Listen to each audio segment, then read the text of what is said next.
It was called microfinance. This idea didn't just stay in academic circles. It took over the world. It won a Nobel Peace Prize. It became the darling of Wall Street. It convinced billionaires and everyday donors alike that we could finally end poverty through the power of the market. But while we were busy applauding the miracle, something shifted. Today, microfinance is no longer a charity project. It's a $160 billion global industry. And for millions of the people it was meant to save, that ladder out of poverty has become a predatory debt trap. We are witnessing a systemic crisis where interest rates are skyrocketing to 100%. Ancestral lands are being seized by banks, and a charitable loan is often the first step toward a lifetime of debt slavery. Today, we're looking at the real reason the microfinance myth is collapsing, and how the world's most ethical banking system became a machine for manufacturing poverty. To understand the disaster, we have to go back to the 1970s, to an experiment that was too good to be true. Yunus did something radical. He reached into his own pocket and gave her, and 41 other villagers, a total of $27. That tiny sum was the spark. With that money, the villagers paid off the moneylenders, bought their own materials, and kept the profits. The results were so immediate and so profound that Yunus founded the Grameen Bank, the Bank for the Poor. His logic was deceptively simple. He argued that the poor weren't unbankable because they were unreliable. They were unbankable because traditional banks were too lazy to serve them. He replaced physical collateral, like a house or a car, with social collateral. Borrowers were organized into small groups. If one person failed to pay, the whole group lost access to future credit. It was a brilliant psychological hack that used peer pressure to ensure a 98% repayment rate. By the 1990s, the Grameen model had become a global phenomenon. For the West, it was the perfect capitalist fairy tale. It suggested that we didn't need massive government spending, welfare programs, or complex infrastructure to end poverty. All we needed was a little bit of seed money and the entrepreneurial spirit of the poor. Success stories flooded the media. We saw images of women in rural villages buying sewing machines, opening small grocery stalls, and sending their children to school. In 2006, the world stood up and cheered when Muhammad Yunus was awarded the Nobel Peace Prize. The committee declared that poverty in the world will be reduced because of his vision. But while the world was celebrating, a fundamental flaw was being ignored. The industry had become obsessed with that 98% repayment rate. In the eyes of a banker, a 98% repayment rate looks like a miracle. But in the world of the poor, a 98% repayment rate doesn't necessarily mean a business is thriving. It just means the bank is getting its money back. The miracle was built on a foundation of extreme pressure and hidden costs. And as the early 2000s approached, the mission started to shift. The nonprofit NGOs that started this movement realized they were sitting on a gold mine. The poor, it turned out, were the most disciplined debt payers on the planet. And once Wall Street realized there was money to be made from the world's most vulnerable people, the miracle quickly turned into a massacre. The definitive turning point came in 2007, with an event that sent shockwaves through the development world: the IPO of Compartamos Banco in Mexico. Originally founded as a nonprofit NGO to help impoverished women, Compartamos decided to go public. They transformed into a for-profit bank and sold shares on the stock market. The result? The IPO was oversubscribed by 13 times. It generated nearly $1 billion for its private investors. Some of the original charity backers walked away with returns of 100 times their initial investment. But there was a dark secret behind those billion-dollar profits. To achieve those returns, Compartamos was charging its clients, the very women it was supposed to be empowering, interest rates as high as 90% or 100% per year. The miracle had officially become a commodity. Once microfinance became a for-profit industry, the entire incentive structure shifted. In the old days, a loan officer was a social worker who visited villages to help people grow. Now, they were glorified salesmen. In countries like India and Cambodia, loan officers began receiving massive commissions based on the volume of loans they signed, not the success of the businesses they funded. This created a gold rush mentality. Borrowers who barely understood the concept of compound interest were suddenly being hounded by 5 or 6 different banks, all offering easy money. The industry developed a clever way to hide the true cost of these loans. They rarely talked about APR, the annual percentage rate. Instead, they used flat monthly fees. They would tell a borrower, "It's only 2% or 3% a month." To someone living day to day, that sounds like almost nothing. But for a finance professional, the math is terrifying. When you factor in the fees, the lack of a grace period, and the declining balance, that tiny 3% fee often morphs into a 70% to 120% annual interest rate.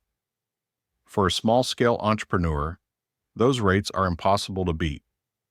No vegetable stall or sewing business on earth has a high enough profit margin to pay back a 100% interest loan and still have money left over to buy food. The industry knew this. They knew the math didn't add up, but they didn't care. Because as long as the social collateral worked, as long as the village shamed the borrower into paying back the money by any means necessary, the investors got their 98% return. Suddenly, the bank for the poor wasn't providing a service. It was conducting an extraction. They were mining the world's poorest communities for interest payments, vacuuming up every spare cent of liquidity and sending it straight to the balance sheets of global investment firms. And as the market became saturated, the banks hit a wall. There were no more entrepreneurs left to lend to. So, they did the only thing a for-profit machine can do. They started lending to people who couldn't pay it back. Instead, they are used for survival. When your child is sick and the hospital won't admit them without cash, you take a loan. When the harvest fails and your family is hungry, you take a loan. When the roof leaks or school fees are due, you take a loan. These are called consumption loans. And in the world of finance, consumption loans are the most dangerous debt you can possibly hold. Why? Because a consumption loan doesn't generate a single cent of new income. It doesn't build a factory, it buys a bag of rice. But the interest doesn't care. The 50% or 100% APR keeps ticking, even if your income stays exactly the same. This is where the miracle turns into a horror movie. Because the borrower has no new income to pay back the first bank, they do the only thing they can to avoid the crushing social shame of the lending group. They go to a second bank. This is the multi-lending trap. In rural villages across Cambodia and India, it's now common to find families who hold loans with 4, 5, or even 6 different microlenders at once. They are trapped in a frantic, exhausting cycle of robbing Peter to pay Paul, taking a new loan just to cover the interest on the last one. They aren't building a future. They are running as fast as they can just to stay in the same place. And the consequences are devastating. In the Indian state of Andhra Pradesh, the situation became so dire that it triggered a mass suicide epidemic. Thousands of farmers and villagers, driven to the brink by aggressive debt collectors and the total collapse of their finances, took their own lives. In Cambodia, the industry has become so predatory that millions of people have been forced to put up their ancestral land as collateral. For a farmer, losing your land isn't just a financial loss. It's the end of your family's history. Suddenly, the social collateral, the peer pressure that Muhammad Yunus thought was so brilliant, has been weaponized. Borrowers are being publicly shamed by their neighbors. Families are being torn apart. People are fleeing their villages in the middle of the night to escape the collectors, becoming internal refugees in their own countries.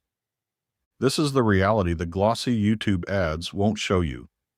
The world didn't create a generation of entrepreneurs. It created a generation of debt slaves, people whose every waking hour is dedicated to fueling the profits of a global banking machine that was supposed to set them free? The answer lies in a fundamental misunderstanding of how economies actually grow. The microfinance miracle is built on the romanticized Western idea that every person in the developing world is a dormant Steve Jobs just waiting for a $50 loan to change the world. But the reality of economics is much colder. Entrepreneurship is a survival strategy, not a growth strategy. When you give 500 women in the same village a loan to buy a sewing machine or start a vegetable stall, you create a massive structural problem: market saturation. If everyone is a seamstress and everyone is selling tomatoes, there are no more customers left to buy them. Prices crash, margins disappear, and the only thing that remains is the interest on the debt. You aren't creating a market. You're forcing the poor to compete with each other for the same few pennies. This leads to what economists call the missing middle. Real economic growth doesn't come from a million tiny street stalls. It comes from small and medium enterprises, SMEs, businesses that employ 10, 50, or 100 people. These are the businesses that create stable jobs and drive GDP. But microfinance is too small to fund a factory, and traditional banks think these businesses are too risky. The result is an economic dead zone. We are flooding the bottom of the pyramid with debt while the actual engines of employment are left to starve. But there is a deeper, more cynical reason why microfinance has failed. It has become a convenient excuse for governments to stop doing their jobs. In the 20th century, we understood that lifting a nation out of poverty required infrastructure. It required roads, stable electricity, high-quality public schools, and universal health care. These are the things that actually allow businesses to scale. But building a power grid is expensive and politically difficult. Handing out microloans is easy. Governments and international donors have used microfinance as a neoliberal shortcut. They've shifted the entire burden of poverty reduction onto the poor themselves. The message is clear. We won't build you a road, and we won't provide you with health care. Here's a $100 loan with 60% interest. Now, go fix your own life. It's the ultimate pull yourself up by your bootstraps fantasy, except the poor don't even have boots. By focusing on the micro, we have completely ignored the macro. We've ignored the fact that no amount of individual hustle can overcome a lack of clean water or a collapsing national currency. Microfinance didn't fail because the poor were lazy or because the loans were too small. It failed because it tried to use debt to solve problems that can only be solved with investment. It treated poverty as a lack of credit, when in reality poverty is a lack of power, a lack of infrastructure, and a lack of opportunity. The answer reveals a new, sophisticated form of extractive economics. At the top of the pyramid sit the global investment funds and impact investors based in London, New York, and Zurich. They have rebranded this extraction as socially responsible investing. It is the perfect PR shield. By putting their money into microfinance banks, these funds can tell their shareholders they are doing good while pocketing returns that outperform the traditional stock market. They use the language of empowerment to mask a cold, hard reality. They are harvesting the tiny, hard-earned surpluses of the world's poorest people to pay out dividends to the world's wealthiest. But the extraction isn't just international, it's local. In many developing nations, the owners of these microlending banks are the country's own political and business elites. They have realized that lending to the poor is far more profitable and far less risky than building factories or investing in national industry. Why build a textile mill that has to compete with China when you can just lend $200 to 1,000 different women at 80% interest? This has created what experts call the poverty industry. It is a massive ecosystem of consultants, ratings agencies, and social impact auditors who all get paid to verify that these banks are changing lives. They produce glossy annual reports filled with photos of smiling borrowers, while systematically ignoring the data on rising suicide rates and land dispossession. This industry has a powerful incentive to keep the miracle myth alive. If the world admitted that microfinance was failing, the billions of dollars in donor aid and private investment would dry up overnight. So they keep the machine running.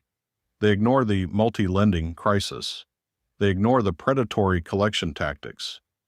They characterize every failure as an isolated incident, rather than a feature of the system itself. In reality, microfinance has become a tool for modern colonialism. Instead of sending armies to seize resources, the modern world sends debt. It is a cleaner, more efficient way to drain wealth from the global south. By turning the poor into customers for high-interest credit, we have ensured that even if they work 16 hours a day, the fruit of their labor will never stay with them. It will always flow upward, through the local bank, through the International Investment Fund, and eventually into the bank accounts of people who will never set foot in the villages they are saving. The shadow winners have built a system where they win regardless of the outcome. If the borrower succeeds, the bank gets its interest. If the borrower fails, the bank seizes the land. The only person who loses is the one we were told the system was designed to protect.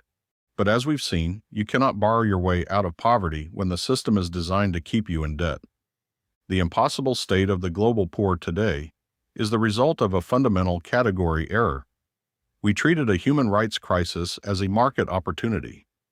We looked at people who lacked clean water, education, and basic infrastructure, and we decided that what they really needed was a high-interest credit card. The outlook is ominous. As global interest rates rise and the poverty industry continues to expand, we are building a global economy on the backs of people who are mathematically incapable of paying us back. We aren't just failing to end poverty, we are actively manufacturing it. We are creating a permanent underclass of micro-entrepreneurs who are essentially just gig workers for global finance, hustling 16 hours a day just to keep the interest from drowning them. If we actually want to solve poverty, we have to stop looking for miracles and start doing the hard work of investment. Real growth doesn't come from a $50 loan at 80% interest. It comes from public schools, reliable electricity, and the kind of large-scale infrastructure that allows a community to breathe. It comes from treating the poor not as customers to be mined, but as citizens to be empowered. The world didn't give the poor a ladder, it gave them a golden cage. And as the interest rates rise, the door is locking for good. The question for us is no longer whether microfinance works. The data has already answered that. The question is how much longer we are willing to let the miracle myth hide the reality of the massacre.